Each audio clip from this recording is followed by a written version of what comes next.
Welcome back guys to the channel. So in this video we are going to take a look at the Fermi's catalog, okay, and we are focusing on finding the brightest object or brightest star in this catalog, okay. So let's see how we can do that, and let's see the power of Python. Okay, so here you can read the question. So first we have to load the file, and you can get this data on the GitHub. Okay, you can download the fits file from there, and yes, you can analyze it. And we have to in the second part we have to analyze for the 15 degree also. Okay, so let's start by importing the pandas module, then the stopy.unit, then table module from stopy, and then matplotlib.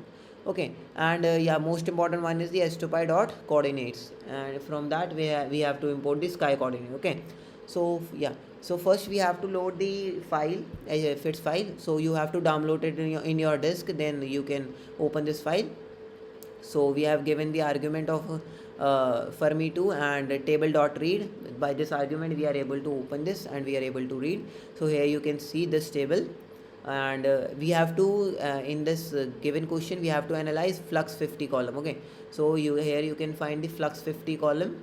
On the top you can see that we are, yeah, here is the flux 50 column. So we'll separate it out by giving this argument flux 50 and bigger bracket, and yeah, flux 50 is there. So for calculating bright star we will arrange this flux column into an sort form. So we are going to sort it. So by sorting it is going to place it in increasing order.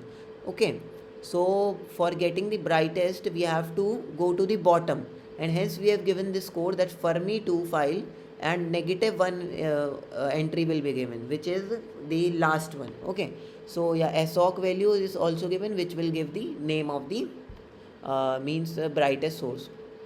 So after printing the result we get the brightest source in the catalog is Crab Nebula. So this is the brightest source for this catalog. Okay, so let's also find out the coordinates where the this nebula we can find it.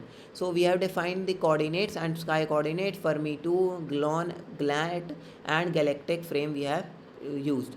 So galactic longitude, galactic latitude basically. Okay, so yeah, we have seen what is inside this. So after this we have to get the entry.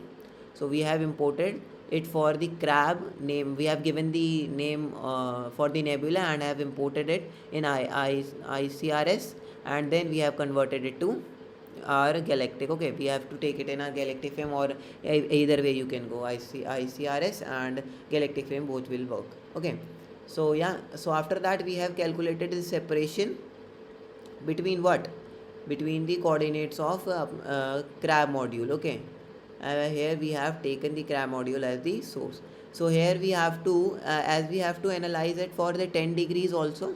So we are basically plotting it for that. Okay, we are plotting it for that. So we have get the separation through this separation by using this separation argument.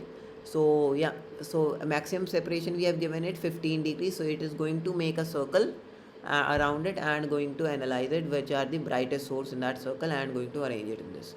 So maximum separation should be greater than the separation, hence we get this table. So in the end you can see we have the brightest. So if you go to the flux 50 column, you can see this is the brightest source and it has been sorted out. And if you want to see the name, we have to go to the SOC column. So where the, yeah, this is the SOC column. Here you can see crab is given. Okay, so here in this way we can calculate the brightest source, brightest object in our given fits file. So same process you can apply this for any other catalog, and you just have to put the catalog here by importing in your disk, and then yeah, you are good to go. So hope you like this video and stay updated for the next one. Okay, so if you have any doubt please drop it down in the comments. So let's see you in the next video then. Bye.